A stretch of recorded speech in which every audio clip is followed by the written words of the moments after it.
Bonjour à tous et bienvenue dans cette vidéo relative au transfert du siège social d'une SCI.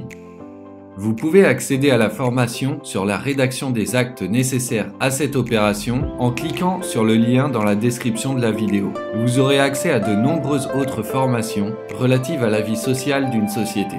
Dans cette formation, je vais vous présenter avec des actes types comment je rédige le rapport du gérant, la convocation des associés et du commissaire aux comptes, s'il en existe un, les pouvoirs des associés, le projet de procès-verbal d'assemblée générale, le texte des résolutions proposées à l'assemblée générale. Enfin, je vous présenterai comment je mets à jour les statuts de la société suite au transfert du siège social.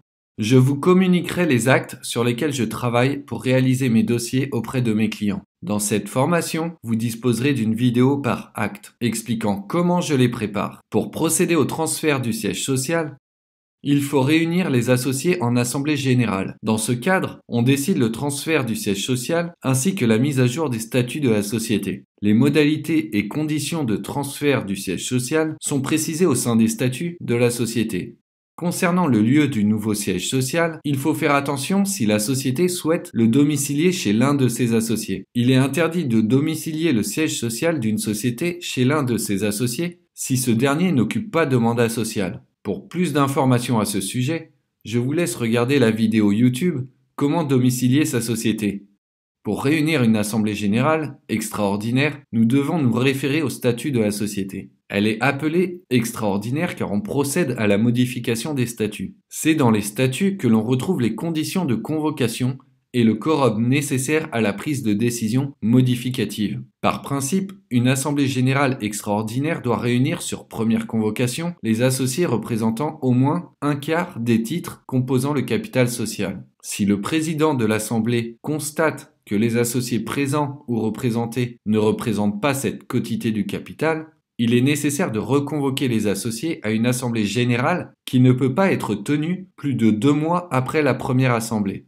Les statuts peuvent prévoir, pour le transfert du siège social, une majorité beaucoup plus forte. Pour un transfert du siège social à l'étranger, il faut que la décision soit prise à l'unanimité des associés composant le capital social. Parfois, les statuts prévoient que le représentant légal peut transférer le siège social de lui-même dans le même département. Dans ce cadre, il faut, quoi qu'il arrive, réunir une assemblée pour constater ce transfert et procéder à une modification des statuts. Si les associés ne ratifient pas la décision du dirigeant de transférer le siège social, cette décision deviendrait caduque. Il est donc important de réaliser directement une assemblée générale.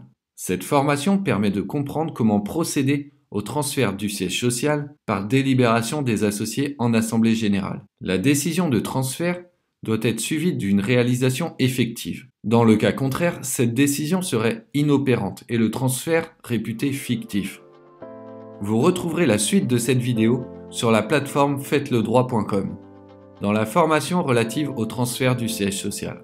Je vous laisse découvrir cette formation pour rédiger les actes nécessaires au transfert du siège social d'une SCI.